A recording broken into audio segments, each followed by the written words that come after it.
like a Hellcat.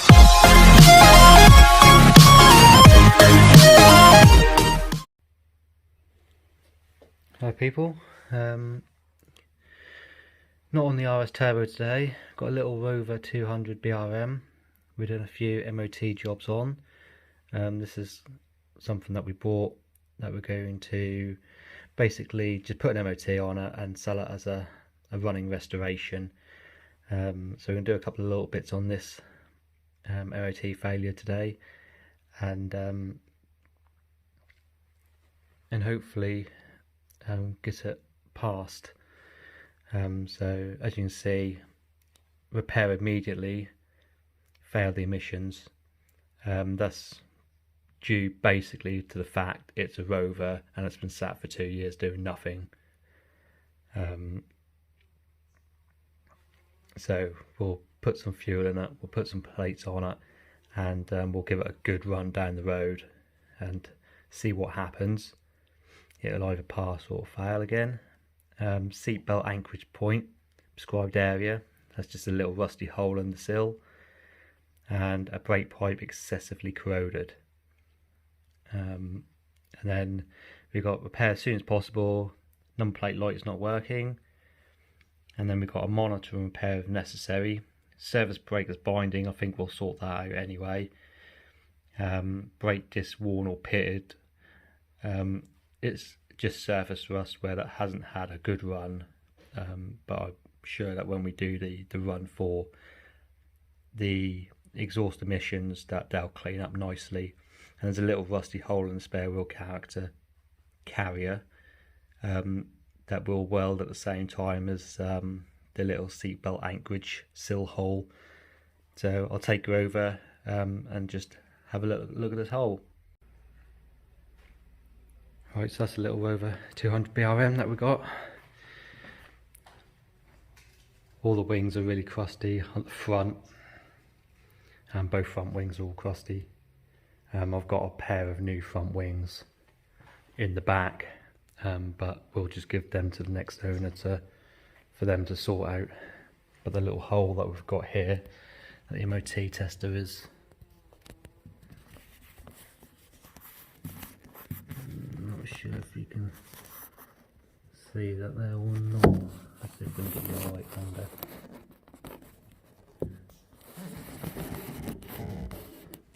There it is. Just a little hole.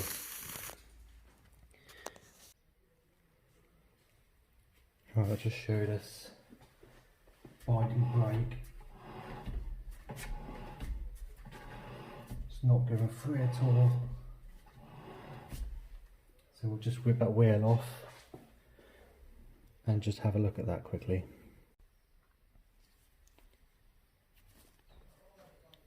Right, we're just going to take this caliper off now. Two 12mm bolts.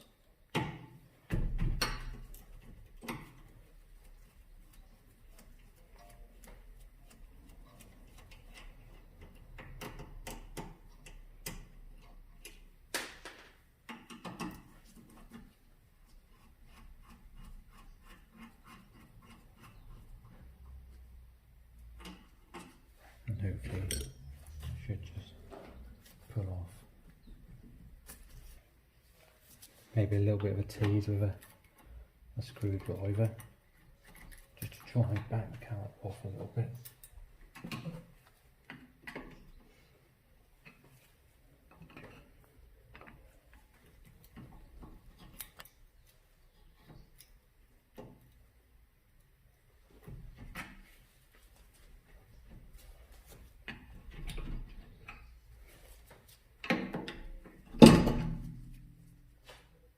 Okay.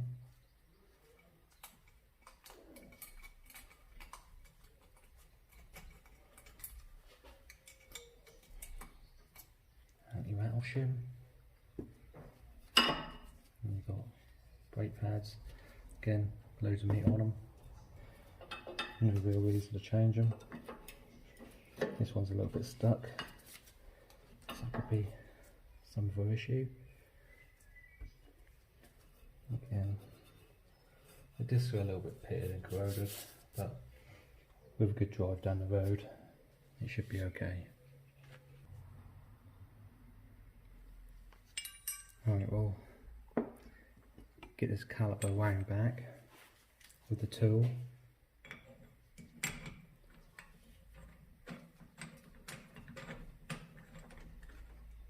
Hopefully get it lined up and try and wind it back.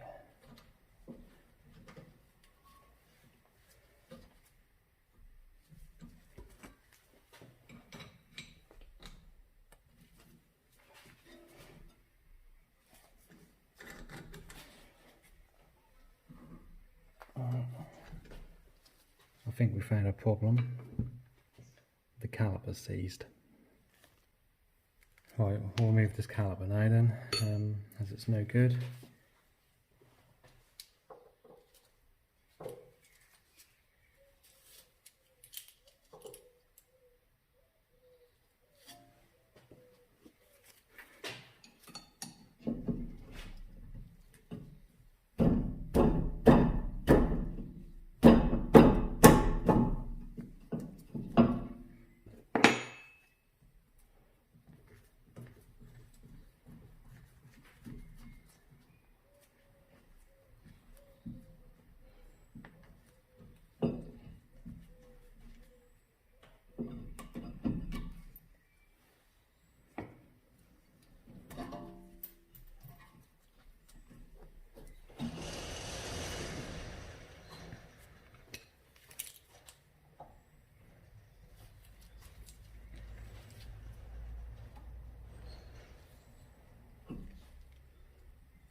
That pin for the handbrake cable is seized in there. Hopefully we can wriggle it around a little bit and it'll unseize itself. There we go. Well, that was a little bit easier than what I thought that was going to be.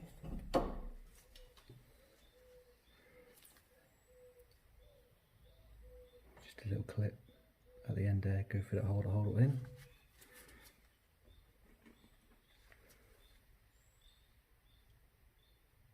One of them.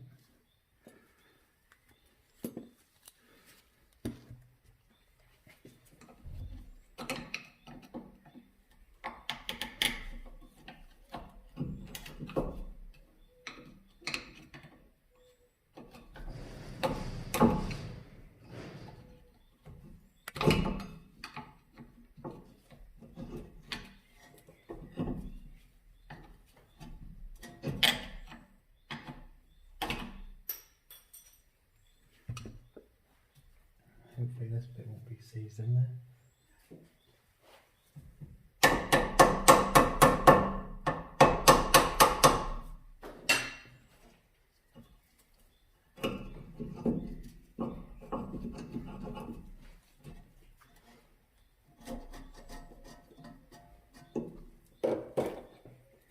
Nice.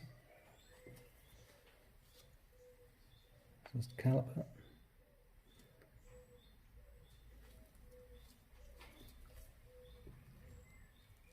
Right, now we can see the brake pipe.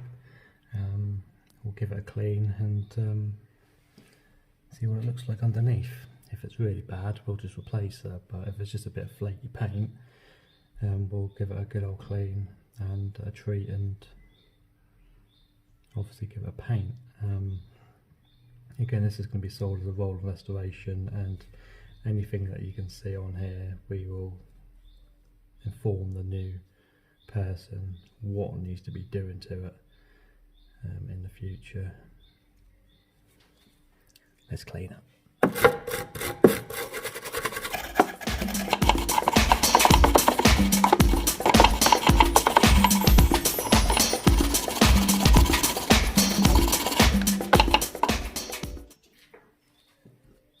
As you can see here, it's got all the protective plastic coating on it, so it's literally just this end bit that we need to treat.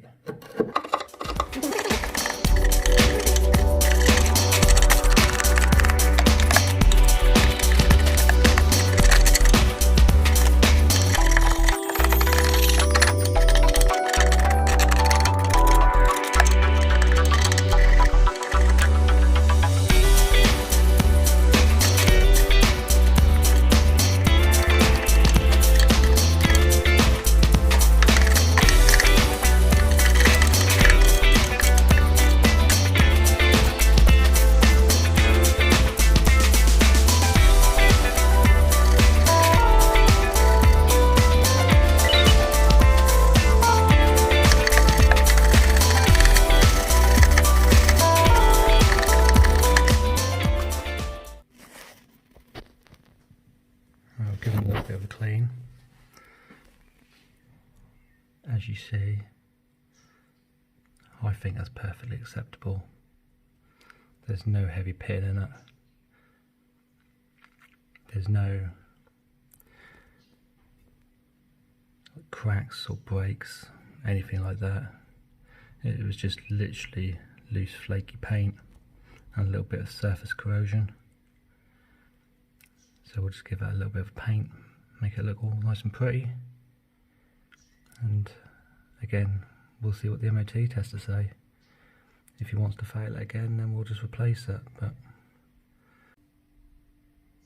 alright, I just put some masking tape over the bits I don't want the paint, and we'll try and cover up a little bit of this rust here, protect it a little bit, just using a bit of stone chip.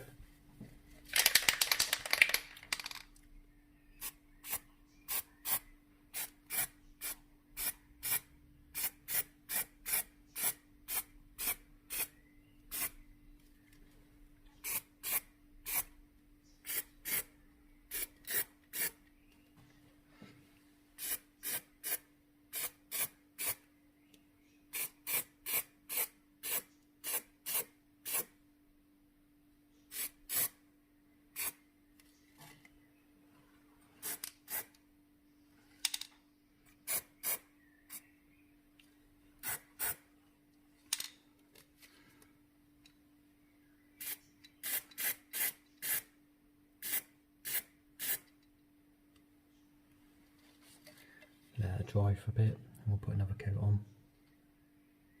Oh, we're going at 5 minutes now, so we'll give it another quick coat.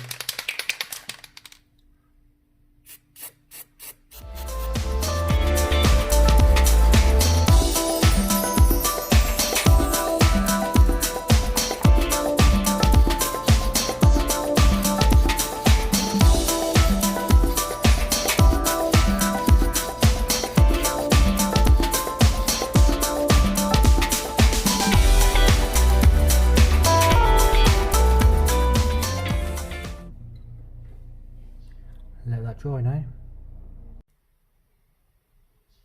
Right, all that paint is dried now, so we're going to put it all back together. While that was drying, I managed to get the caliper on the bench and free it off. Plenty of lubricant, and with the handbrake release tool, and just forward and backwards, and that came free. So we'll stick that on and see how that goes. As you can see, all the pipe is nice and dry now and looking good.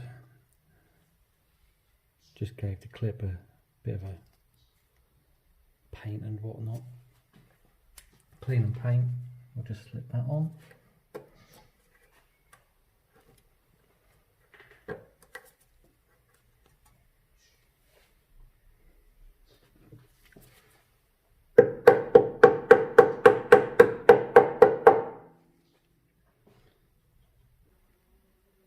Right, we'll get the all the pads back in, fit the retaining clips, and just stop them from rattling about. Just gave him a good old clean up as well.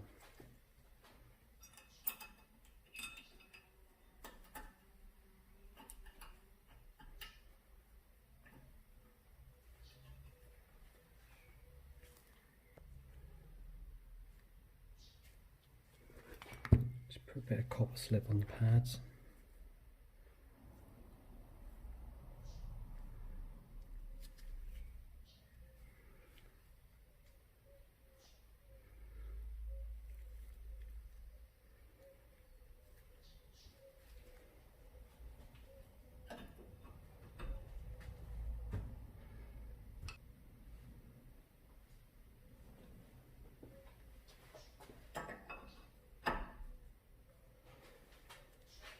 So, a little bit on the back here, just to help it prevent squeaking. Just get our caliper.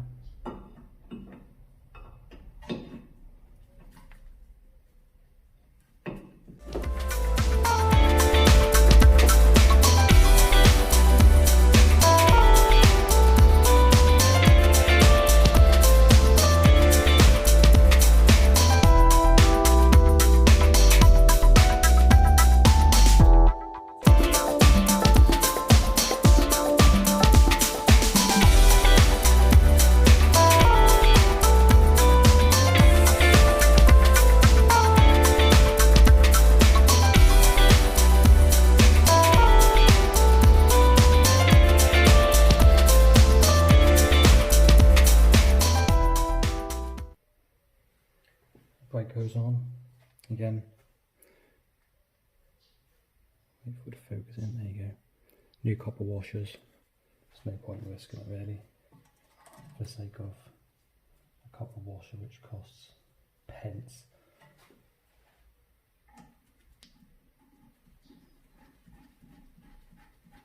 I'll just go on Amazon, just get a multi-pack, you've always got them then.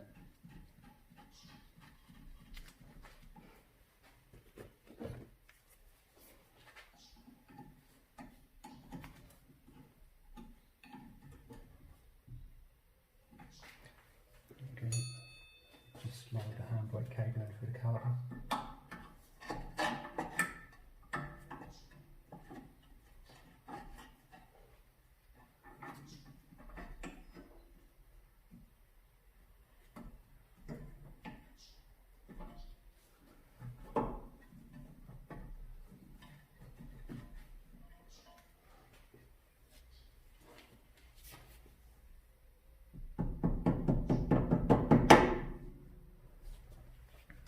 Okay, I like just to put a little bit of copper slip in between here.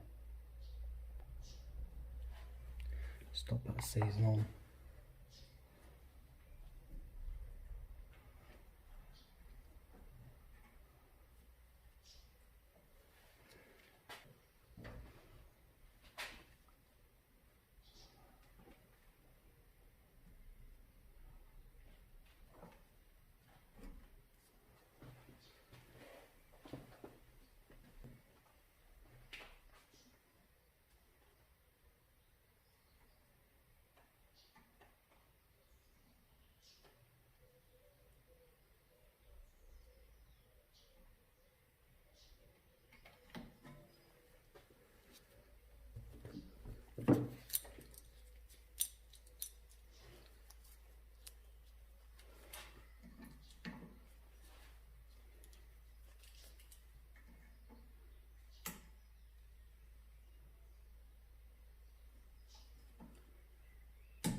Clamp off the brake pipe and just fit the little clip in for the handbrake cable.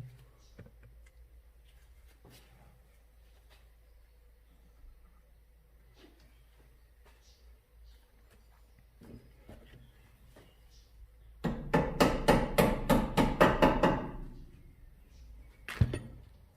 just show you that you can't see that. Just hold the handbrake cable in place. And I've got the clevis pin and the retainer clip in there, like that. Just show you a little quick close up the brake pipe. There you go. That'll do. Make the MOT man happy. Just need to bleed it now.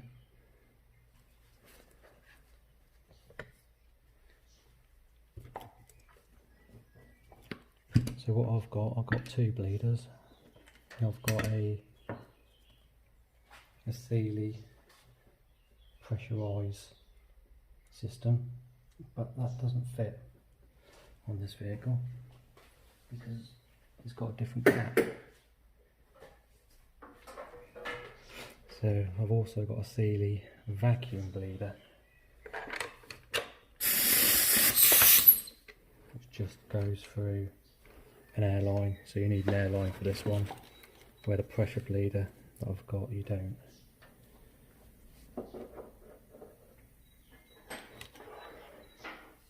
Just get a spanner, crack that off, and hopefully you might see some fluid come through that pipe.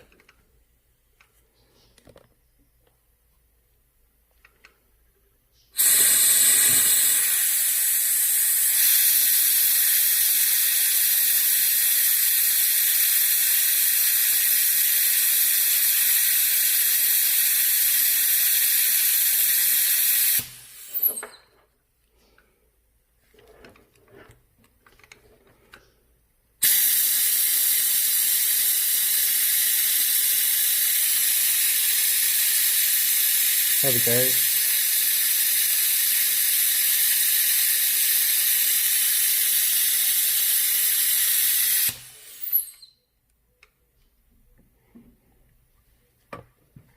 And that's all it is to it, really.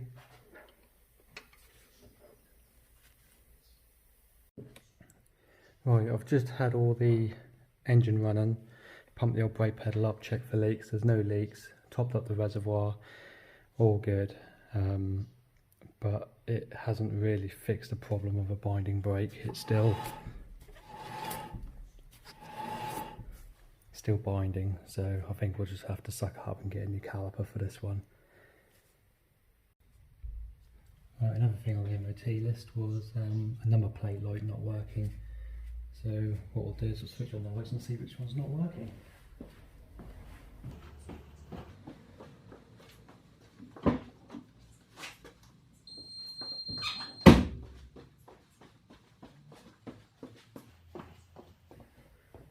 So it's the right one that's not working. See if we can undo this.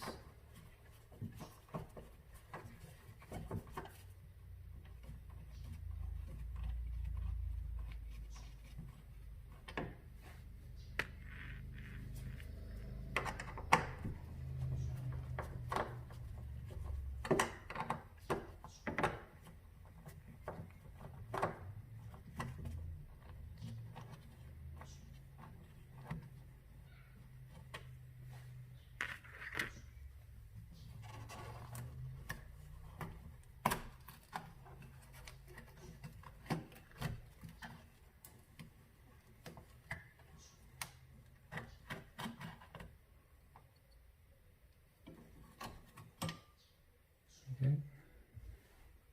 Give me a bulb.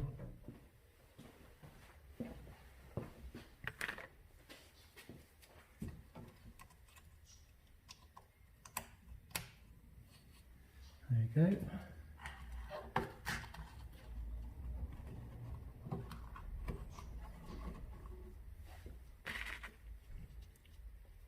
Chuck the screws in.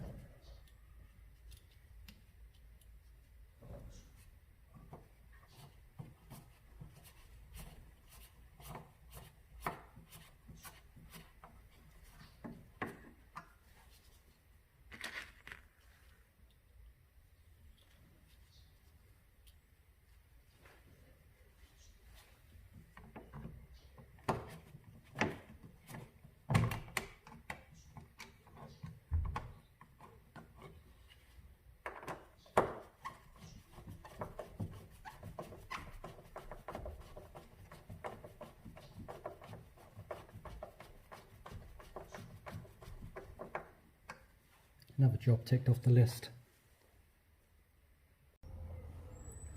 Right, another job I wanted to do is just change these old number plates to some new ones. I've got this one off now, but you can see the state of the screw, how to use the old mole grips on it to get it off. So I'll take it around the front and see if we can get the front one off. Again, I've got a dirty rusty screw in there. That one looked like it'd come out alright.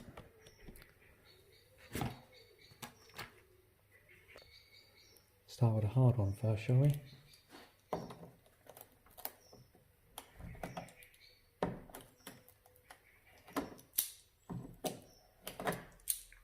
It's actually moving.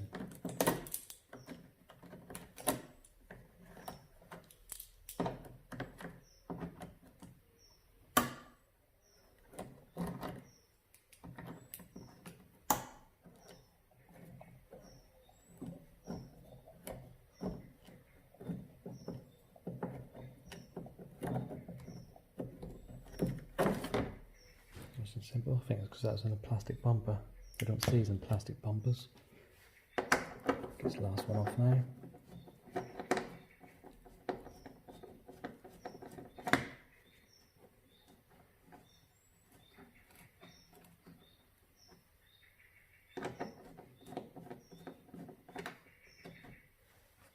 Okay, we'll just give that a bit of a clean.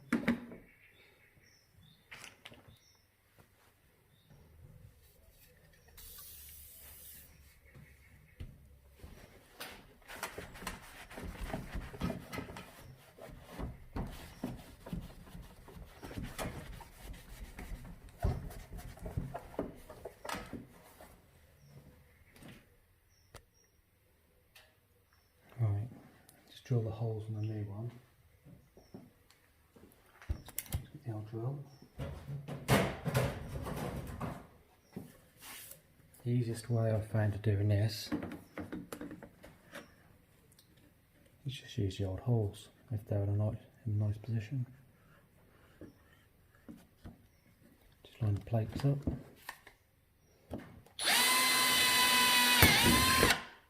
Just drill through.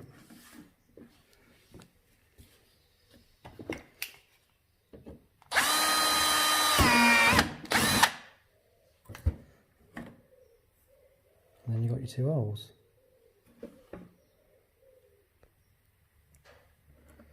Right, just screw these on now. I've got some nice new fixings as well. Normally when you buy number plates, just get them off eBay or something. They normally give you a link, or they supply the number plate screws or sticky pads or whatever. Don't really like to use the sticky pads.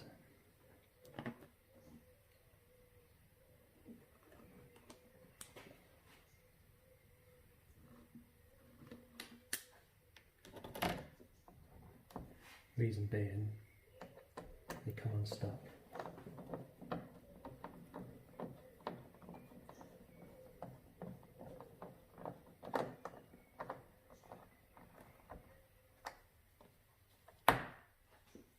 Okay, pull the protective film off.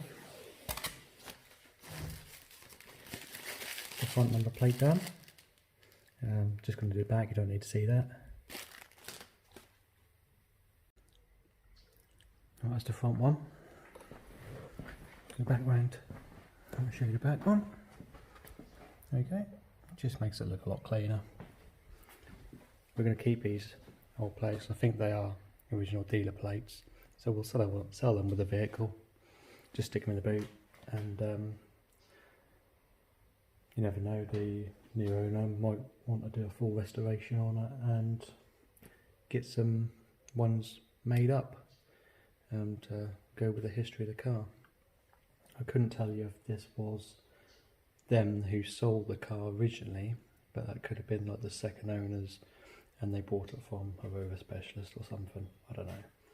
But we'll leave them in the car, and if the new owner choose to have them reproduced, then that's up to them.